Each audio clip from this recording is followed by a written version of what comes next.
The Iraqi army exists no more. The Syrian army is down to at least 50% of its size 2 years ago. The Egyptian army, all of its 14 divisions, maybe 7 are in any way active, not corroded, corrupt, falling apart. The Arab military threat to Israel has evaporated. Arab societies, as you all know, from Libya and Tunisia through Egypt to Syria, and it'll yet, unfortunately, come to Jordan, are so convulsed with internal conflict that for the next 2 to 3 to 4 decades, they're going to be racked by such internal tensions and such internal economic disparities and needs that their ability to mount a coordinated offensive against Israel in the conventional military sense is simply gone. It's gone.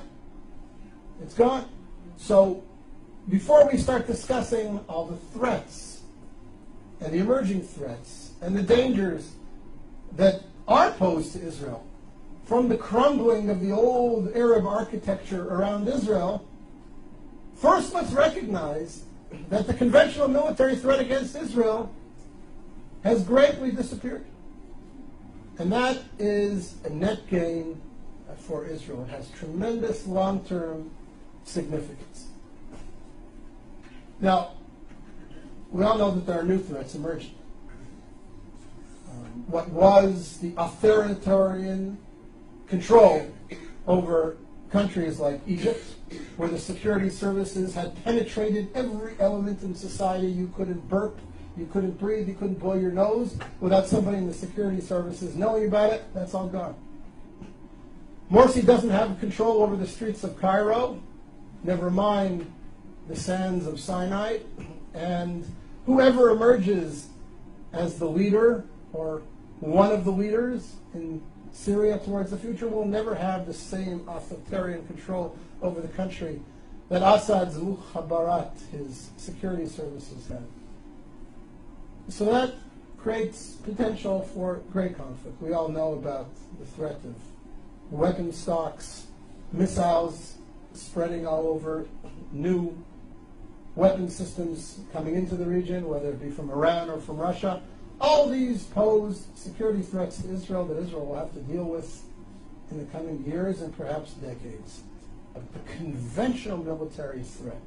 The Israeli fear that the combined armies of Egypt, Iraq, Syria are going to mount a coordinated offensive like they did in the Yom Kippur War against Israel. That's gone. That's gone. Thank God. It's gone. And therefore I say to you, again, Israel is winning.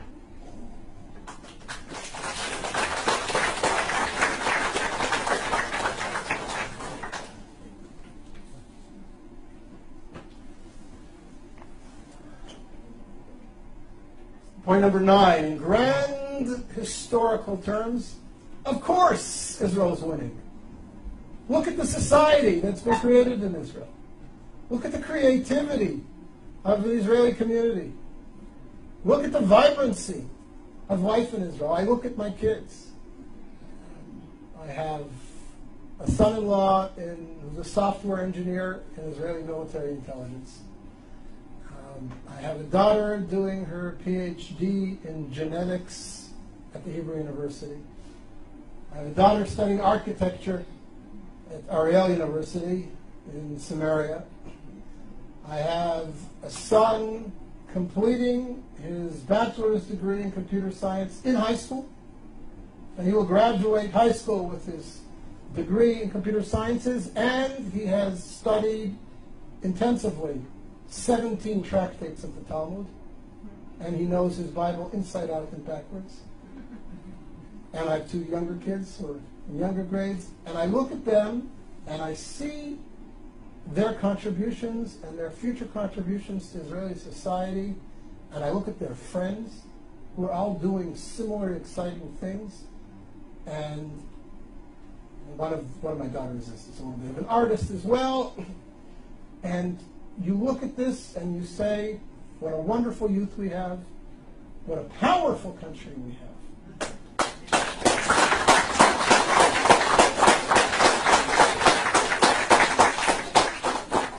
And I don't say this to gloat or to be racist, but it's important for us in terms of perspective to ask, what creative contributions has the Islamic Arab world around us made to the world over the last 100 years?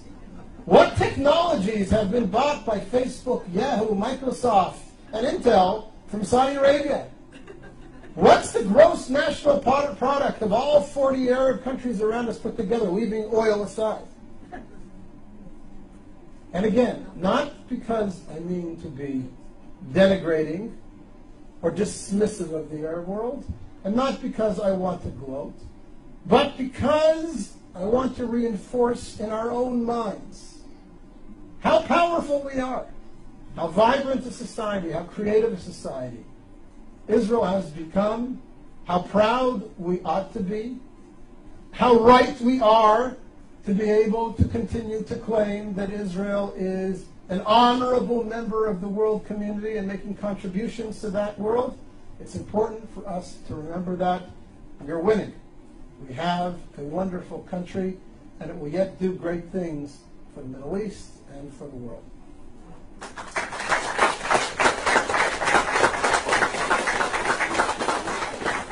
And I forgot, we now have gas.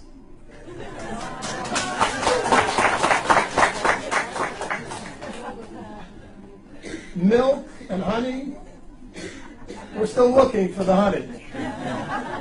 And oil, I don't think we're going to find, although there is shale